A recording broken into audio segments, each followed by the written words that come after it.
ভাই নন্টে, গ্রামের সব লোকজনকে বলেছিলি তো যে আজকে বিচার হবে? হ্যাঁ হাগুদা, আমি সব মানুষের বলেছি। আমি বলেছি দুপুর 12টার সময় এই হাগুদার বাড়ির সামনে যে মাঠটা আছে এই মাঠের এখানে বিচার হবে। তাহলে এখনো যে কোনো লোকজন এসে পৌঁছালো না? আসবে হাগুদা, আসবে, ভালো করে আমি বুঝিয়ে এসেছি সবাইকে, আসবে। তা মোড়ল মশাইকে ভালো করে বলেছিলি তো? হ্যাঁ হ্যাঁ হাগুদা বলেছি, আসবে বলেছে। ওনার বলে কোথাও একটা নিমন্ত্রণ আছে সকালে, সেখান থেকে খাওয়া দাওয়া করে একদম ফেরার পথে এখানে আসবে। ও তাহলে ঠিক আছে, আমার তো টেনশন হচ্ছে এই বিচারে কেউ আসে কি না আসে কে জানে। কিরে পড়া মাখো, এখন লোকজন আসেনি যে কি বিচার করবি? জামাই বাবা ভালো আছো? হ্যাঁ শাশুড়ি মা বিশাল ভালো আছি, বলে বোঝাতে পারবো না। মা তুমিও আছো, ওর সঙ্গে এরকম কথা বলছো কেন? আমরা আজকে ওর কাছ থেকে টাকা উসুল করবো, বুঝতে পেরেছো? আর কোনো কথা হবে না। বলছি শাশুড়ি মা, তোমার কাছে একটা কথা জিজ্ঞাসা করবো, বলবা? হ্যাঁ বলো দেখি বাবা। বলছি কি তোমার মেয়ের বিয়ের আগে যে অন্য একজনের সাথে ভালোবাসা ছিল সে কথা জানতে না? হ্যাঁ জানতাম তো বাবা। তাহলে শুধু শুধু কেন আমার সঙ্গে বিয়ে দিলে? ও ছেলেটা সেরকম ভালো না, ভাবলাম তোমার সাথে বিয়ে টিয়ে দিলে পারে হয়তো ভালোভাবে সংসার করবে, কিন্তু এখন তো দেখি উল্টো। এমনিতে ওর টাক মাথা, কেউ বিয়ে করতে চায় না, উপর থেকে একটা বিয়ে হয়ে গেল, কদিন পরে ছাড়াছাড়ি হয়ে যাচ্ছে। আর কি আমার কেউ বিয়ে করবে? সারা জীবন তো আমার এরকম টাক মাথা নিয়ে একা একা ঘুরে বেড়াতেই হবে। ও হাগুদা আমি আছি, চাপ নিও না। আছে না, ওর পর আমাকে বন্ধু আছে, ওর সঙ্গে থাকবে। ও এখনো ভেবে দেখ, এখনো একবার যদি আমার ক্ষমা চাস তাহলে তোর সাথে আমি সংসার করি। আমি কোনো ক্ষমা চাইতে পারবো না, 5 লাখ টাকা দে আর ডিভোর্স নে। বলছি কি একটু কম করলে হতো না? তুমি চুপ কর মা, কোনো কমাকমি হবে না। 5 লাখ তো 5 লাখ, কোনো কমাকমি হবে না। দিচ্ছি তোকে 5 লাখ, দাঁড়া। বলছি কি শাশুড়ি মা, শ্বশুর মশাই আসেনি? তো শ্বশুরদের দরকার কি রে? হ্যাঁ আমার বাপ তো এক পাগলা খাপা, ও আসলে কি টাকা উসুল করা হবে? তাই আমার মারে নিয়ে আসছি। মা দেখো, এসব তুমি এসব ওর কলে বলে ফাঁসবা না, বুঝতে পারিছো? মালটা কিন্তু বিশাল চালু আছে, মোটামুটি 5 লাখ টাকা আদায় করতে হবে, সেইটা মাথায় রাখবা, ঠিক আছে? তুই যা ভালো বুঝিস মা তাই। ও হাগুদা, ওই মোড়ল মশাই আসছে আর তোমার বাবা মা আসছে দেখি। কি হাগু, কি শুনলাম তোর নাকি ডিভোর্স হবে? আর বলেন না মোড়ল মশাই, জীবনটা পুরো আলকাতরা হয়ে গেল। বলছি কি স্যার বসেন। দাঁড়াও হাগুদা, আমি এই মোড়ল মশাইয়ের সাথে একটু সেটিং করে নিই। তা তোমার বাবা মা আসেনি হাগু? আসছে কাকা আসছে। বলছি মোড়ল মশাই, আমাদের কিন্তু সালিসিতে জিতাতে হবে, এমনিতে আমরা কোনো দোষ করিনি, আর যদি জিতাও তাহলে 2 পেটি বাংলা মাল দেবো। সত্যি বলছিস তো? 2 পেটি বাংলা দিবি? একদম সত্যি। ঠিক আছে ঠিক আছে, সালিশি তোরাই জিতবি। হাগুদা সব সেটিং করে আইছি, আমরাই জিতবো। ওরে বাবা, আমরা তো এমনিতেই জিতবো, আমরা তো কোনো অন্যায় করিনি। বিয়ান মশাই কাজটাকে ঠিক করলে? হ্যাঁ, মেয়েটা দেখো আমার হাগুকে ছেড়ে দেবে বলছে, ডিভোর্স দেবে বলছে, এটা কি ঠিক হচ্ছে? আর কি বলবো বলো বিয়াই, মেয়ে যদি সংসার করতে না চায় তাহলে আমি কি করব বলো? ওদের ভালোর জন্য আমরা ওদেরকে ছেড়ে ওই পুরনো বাড়ি গিয়ে থাকতাম, যে দুজনে ভালোভাবে থাকবে, আমরা থাকলে ঝামেলা হবে, তার জন্য আমরা চলে গিয়েছিলাম। কিন্তু গিয়ে কি লাভ হলো? এখন শেষকালে সে আমার ছেলের কপালটাই পুড়ে গেল। ও মা তুমি চাপ নিও না মা, আমি একাই ভালো আছি, কোনো সমস্যা নেই। ভালো থাকবি না পোড়ামুখো, তোর বন্ধু আছে না, দিন ভরে বাংলা খাবে চিতে পড়ে থাকবে, আমি জানি না নাকি? এই এই এসব কথা না বলে সব সামনে এসো। আমি এই গ্রামের মোড়ল, সব থেকে পুরনো মোড়ল, শ্রী শ্রী হরিধর চাঁদ রায়। তা আজকের এই সালিশি সভা শুরু করার আগে তোমাদের সবাইকে প্রতিজ্ঞা নিতে হবে যে আমরা যা বলিব সত্যি বলবো, সত্যি ছাড়া মিথ্যা বলিব না। বর এবং বউ দুজনেই একসাথে বলো। আজকের এই সবাই আমরা যা বলিব সত্যি বলিব, সত্যি সেবা মিথ্যাই বলিব না। আজকের এই সবাই সত্যি ছাড়া মিথ্যে সবকিছু বলিব, সত্যি বলিব না। মেয়ে তুমি কি বললে ওসব? ও একটু মুখ ফসকে বেরিয়ে গেছে। আজকের এই সবাই যা বলিব সত্যি বলিব, সত্যি ছাড়া মিথ্যা বলিব না। তাহলে দুজনের এই অশান্তিটা হচ্ছে কি নিয়ে? কি জন্য ছাড়াছাড়ি হবে? বলবো মোড়ল মশাই? না না আমি আগে বলবো। হ্যাঁ বলো দেখি। এই হাগু আমাদের বিয়ে করে আমার জীবনটা নষ্ট করে দিয়েছে, আমার কোথাও একটু ঘুরতেও নিয়ে যায় না, আমার জন্য কোনো খাবার দাবার, নেল পালিশ, কসমেটিক কিচ্ছু আনে না, বিরিয়ানি পর্যন্ত আনে না। আমি লেকমি কোম্পানির লিপস্টিক আনতে বলেছি, নেল পালিশ আনতে বলেছি, আনে নাই। এত দুঃখ যন্ত্রণার জন্য আমি এর সঙ্গে আর সংসার করিতে চাই না। বাস এইটুকুর জন্য সংসার করতে চাও না? হ্যাঁ আমি এটুকুর জন্য আমি সংসার করতে চাই না। ও হাগু বিশাল কিপচে, 1 টাকাও খরচা করে না, সারাদিন শুধু টাকা টাকা, আর কি বাড়ি বসে সায়েন্টিস্ট বুদ্ধি লাগাতে থাকে, কি কি বানাতে থাকে, এই গন্ধে আমার নাকের পর্দা ফেটে গেছে। আর কিছু? না না এটুকু আমার বক্তব্য। আমার 5 লাখ টাকা জরিমানা চাই, 5 লাখ টাকা জরিমানা দিলে আমি হাগুকে ডিভোর্স দিয়ে আমি ছেড়ে চলে যাব। এবার হাগু বলো। মোড়ল মশাই, আমার যা এরকম ইনকাম সেরকম করব। লেকমি কোম্পানির লিপস্টিক সব আর একটা 300-400 টাকা করে দাম, অত টাকা আমার কেনা বেচা হয় না। আমি ওই আসার সময় 10 টাকা, 20 টাকা, 50 টাকা দামের লিপস্টিক, নেল পালিশ আনি, সেগুলোর পছন্দ না। সব সময় আমার সাথে তুই তোকারি করে, ভাত চেলে দেয় না খেতে, সারাদিন শুয়ে থাকে, একটু চাও বানাই দেয় না। তারপরে মোড়ল মশাই ভুলে গেছি, এরা তাবিজ এনে আমার হাতে তাবিজ বেঁধে দিতে যাচ্ছে, আমার কুকুরের মতো বশ করে রাখতে চাচ্ছে। কি বলছে হাগু? সত্যি কথা, তুমি ওকে তাবিজ বাঁধতে চেয়েছো? হ্যাঁ আর কি, আমরা একটা সাধুর কাছে গিয়েছিলাম, সাধু বাবা বলেছে এই তাবিজটা বাঁধলে তোমার বউ তোমার কথা শুনবে, তার জন্য আমি তাবিজ বাঁধতে গিয়েছিলাম।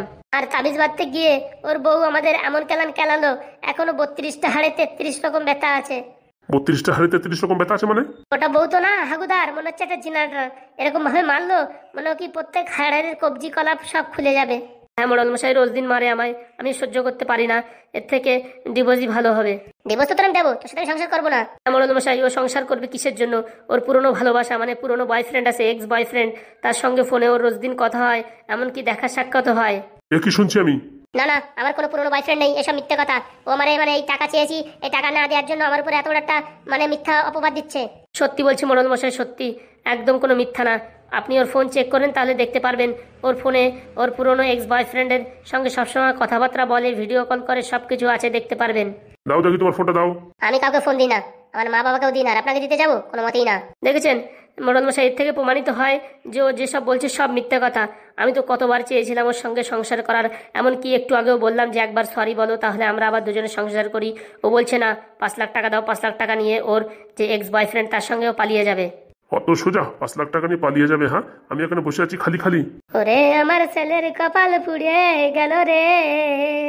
এত সুন্দর বিয়ান দেখে, এত সুন্দর বিয়ান দেখে দিলাম ছেলের বিয়ে, মাসখানিক পরে বলে আর করবে না সংসার রে।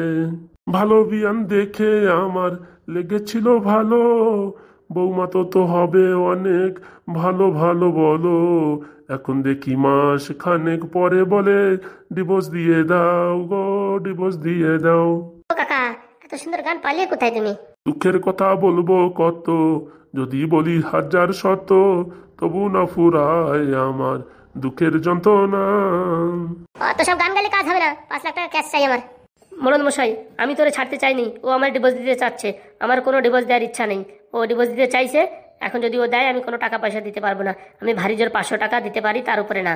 কেন? আমার বিয়েতে ডবল ডোর ফ্রিজ দিয়েছে, খাট দিয়েছে, ফ্যান দিয়েছে, সবকিছু দিয়েছে, তাহলে তারা টাকা খরচা করেনি? যা যা দিচ্ছে সব খুলে নিয়ে চলে যায়, আমার দরকার নেই। ওগুলো এখন পুরনো হয়ে গেছে, পুরনো জিনিস আমি নেবো না। ও বাবা, দিছে কত নতুন জিনিস মনে হয় আমাদের। হ্যাঁ, দিছে তো একটা পায়া ভাঙা খাট, ফ্রিজেরটা লাইট জ্বলে না, ঠান্ডা হয় কি হয় না কোনো গ্যারেন্টি নাই।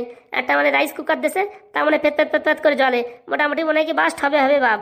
কেন একটা মোবাইল দিয়েছে, সে কথা বলনি? ও বাবা, মোবাইল দিয়েছে, তার ডিসপ্লে অন্ধকার, ডিসপ্লে চলে না, ডিসপ্লে পালাতে 2500 টাকা লাগবে।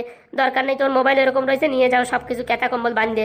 আমি 5 লাখ টাকা দিতে পারবো না, ভারী জোর 500 টাকা ভ্যান ভাড়া দিতে পারি। একদম ঠিক বলিস হাগুদা, একদম ঠিক। হাগু, এরকম বলে তো হয় না যে 500 টাকা দেবো, কিছু একটা অ্যামাউন্ট তো দিতেই হবে, নাহলে কি করে ডিভোর্স হবে?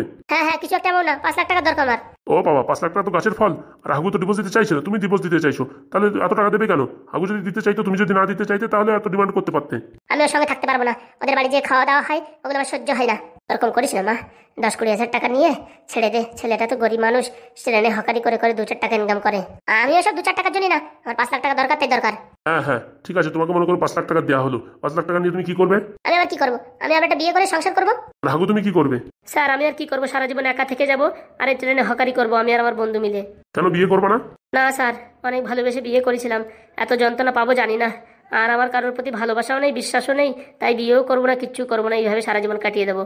এর থেকে প্রমাণিত হয় হাগু তার বউকেও খুবই ভালোবাসে, কিন্তু তার বউ তাকে ডিভোর্স দিয়ে ছেড়ে যাচ্ছে, কিন্তু সে ডিমান্ড চাইছে 5 লাখ টাকা, কিন্তু 5 লাখ টাকা চাইলেই তো দেওয়া যাবে না, এর থেকে এখন একটা সেটেলমেন্ট করা হোক।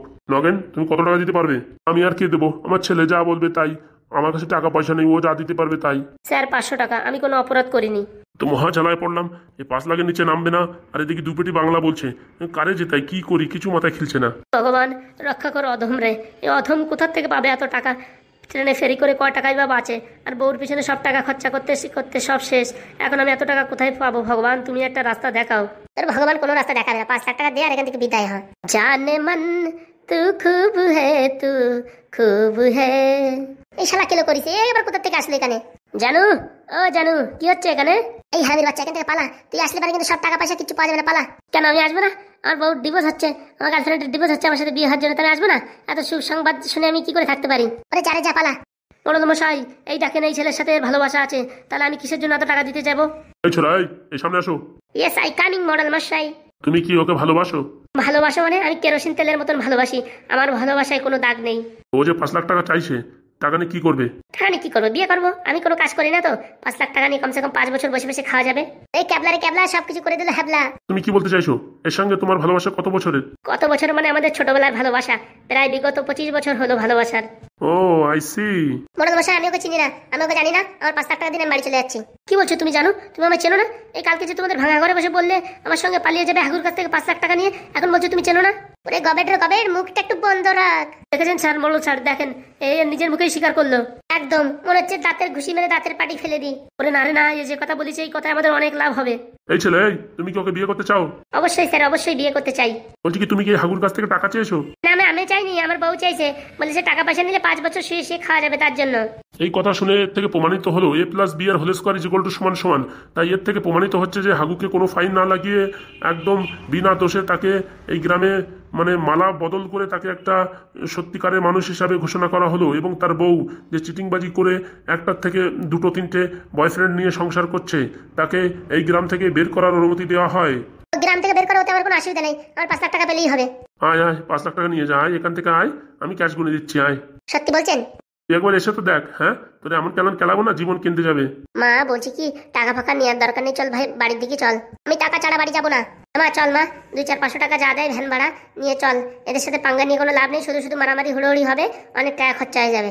আরে মা তুমি বোঝো না, এরা বিশাল চালু মাল, আগে থেকে প্ল্যানিং করেছে আমার হারাবার জন্য। সব কিছু ঠিক চলছিল, এই মাঝখানে হদল কুতকুতি এসে সব বিগড়াই দিল। সব ভগবানের কৃপা।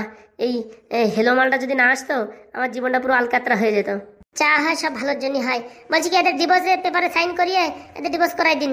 মোড়ল মশাই শোনেন, আমি 5 লাখ টাকা ছাড়া আমি ডিভোর্স করতে পারবো না। তাহলে আমি ডিভোর্স দেবো না, এইভাবে তুমি সংসার করো। জানেমান টাকা পয়সার কোনো সমস্যা নেই, আমাদের বাড়ি বাক্স ভরা ভরা টাকা। চলো। জানেমান তু খুব হে, তু খুব হে। এই সব কথাবার্তা শুনে এর থেকে প্রমাণিত হয় যে হাগুর কোনো দোষ নেই। যা দোষ করেছে হাগুর বউ করেছে, এবং বিয়ের সময় যা পেয়েছে, ভাঙা খাট, লাইট না জ্বলা ফ্রিজ, এগুলো সব মেয়েকে মানে রিটার্ন করে দেওয়া হোক। অবশ্যই মোড়ল মশাই, ওইসবের আমার কিছু দরকার নেই। হ্যাঁ হ্যাঁ, আমাদের ওইসব কিছু দরকার নেই। ছেলে ভালো থাকলেই হবে, আর কিছু দরকার নেই আমাদের। চলো জানো, চলো, এখানে দাঁড়িয়ে থেকে লাভ নাই। ও 2-4 টাকার জিনিস নেওয়া লাগবে না, আমার বাড়ি অনেক কিছু আছে। চলো। আমাকে পারে একটু পরে আসলে হতো না? একদম সবকিছু ডিল ওকে, সেই সময় এসে পুরো একদম গু পুরো চটকাই দিয়ে গেলি। ওরে চল রে, আমরা বিয়ে করে নিয়ে এসব ফাও টাকা থাকে না। বউ যাওয়ার আগে ডিভোর্সটা করে দিয়ে যা। আমার বাড়ি পাঠাই দিস, কাগজ করে দেবানি। না মোড়ল মশাই, এখন সবার সামনেই করা হোক। হ্যাঁ হ্যাঁ, সবার সামনে করা হোক। হ্যাঁ হ্যাঁ, সবার সামনেই ডিভোর্সটা করে দিয়ে যাও, নাহলে পরে গিয়ে তুমি আবার ডিমান্ড করবা, এই নাও আমি কাগজ বের করছি, এখানে সই করে দিয়ে যাও। তত সব জ্বালা কই দেন নাকি, আমারও সময় নেই, ইনস্টাগ্রামে আমার ভিডিও বানাতে হবে। এখানে আসো, এই যে এই দাগ, এখানে দাগের নিচে এখানে সই করো। এই দিলাম সই করে, নিয়ে নাও তোমার কাগজ। বউ ভালোভাবে থাকিস। পুরো আমাকে তোর জ্ঞান দেওয়া লাগবে না, তোর জন্য আমার জীবনটা পুরো কয়লা হয়ে গেছে। 5 লাখ টাকাও নিতে পারলাম না। আরে জানে মানে আমি তো আছি, টাকা পয়সা কত লাগবে, বাড়ি পুরো ফ্যাক্টরি ভরা। চলো। ফ্রিতে পেয়ে যাচ্ছে না 5 লাখ টাকা, আইফোন 15 X Pro কেনা হয়ে যেত, আর কত কিছু কেনা হয়ে যেত। তা না, সবকিছু গড়বড় করে দিলে তুমি। ফাও টাকা থাকে না। বউ চলো, আমাদের বাড়ি অনেক টাকা আছে। চলো। হাগু, তুমি এখানে সই করো। এই করে দিয়েছি। আজ থেকে হাগু আর হাগুর বউর ভিতর কোনো সম্পর্ক নেই। চম্পাবতীর সাথে এখানে ডিভোর্স হলো। যে যে জিনিসপত্র তারা দিয়েছে তাদেরকে সে জিনিসপত্র ফিরিয়ে দেও হাগু। অবশ্যই স্যার, অবশ্যই। হ্যাঁ হ্যাঁ, আমাদের এইসব ভাঙা ফ্রিজ ফ্রিজ লাগবে না, যাদের তো তারা নিয়ে যাক। নেবে না তো তোদের বাড়ি ফেলে রাখবে নাকি? কালকে বুলেরো গাড়ি নিয়ে এসে সব জিনিস নিয়ে যাবো। যা যা, তোর যা ভাল লাগে তাই নিয়ে যা। নন্টে, কেসটা তোদের জিতাই দিছি। বিকেলবেলা 2 পেটি বাংলা আমার ঘরে পৌঁছে দিয়েছিস। স্যার বলছিলেন 1 পেটি হলে হতো না? কেস তো আমরা এমনিতেই জিতে যেতাম, আমরা তো কোনো অন্যায় করিনি। অত সব আমি জানি না, আমার সাথে 2 পেটির কথা হয়েছে, 2 পেটি চাই আমার। ঠিক আছে স্যার, আর কি করা যাবে। ঠিক আছে। যাক বাবা, 2 পেটি মাল দিয়েও যদি জীবন থেকে দূর হয়ে যায় ঝামেলা, তাহলে ভালোই হয়। তুই কি বলতে চাচ্ছিস বুড়ো? হ্যাঁ খুলে বল, তুই কি আমারও ডিভোর্স দিতে চাচ্ছিস নাকি? না, আরে তোর মতন হেলিকপ্টারে ডিভোর্স দিয়ে কি মরবো নাকি? চলো হাগুদা, চলো তাড়াতাড়ি চ্যানেলে যেতে, হকারি করতে 2 দিন যাওয়া হয়নি, তাড়াতাড়ি চলো। এখন থেকে আর কোনো সমস্যা হবে না, 24 ঘন্টা হকারি করবো, অনেক টাকা ইনকাম করবো। কি বলিস ভাই? একদম ভাই, একদম। ঠিক আছে হাগু, তাহলে আমি যাচ্ছি, বিকেলবেলা পৌঁছে দিস কিন্তু। অবশ্যই স্যার, অবশ্যই, কোনো ভুল হবে না। যাক, 2 মাস বাংলা মহল বসে বসে খাওয়ার একদম প্রস্তুতি করা হয়ে গেছে। এখন বাড়ি গিয়ে একটু ঠ্যাং উপর দিক দিয়ে ঘুমাই। ও বন্ধুরা, তোমাদের বলছি ভিডিওটা ভালো লাগলে লাইক, শেয়ার, কমেন্ট আর সাবস্ক্রাইব অবশ্যই করে দিও। বুঝতে পেরেছো? অভাগার যন্ত্রণা তোমরা না বুঝলে কে বুঝবে? হ্যাঁ হ্যাঁ, ঠিক বলেছে, একদম ঠিক কথা।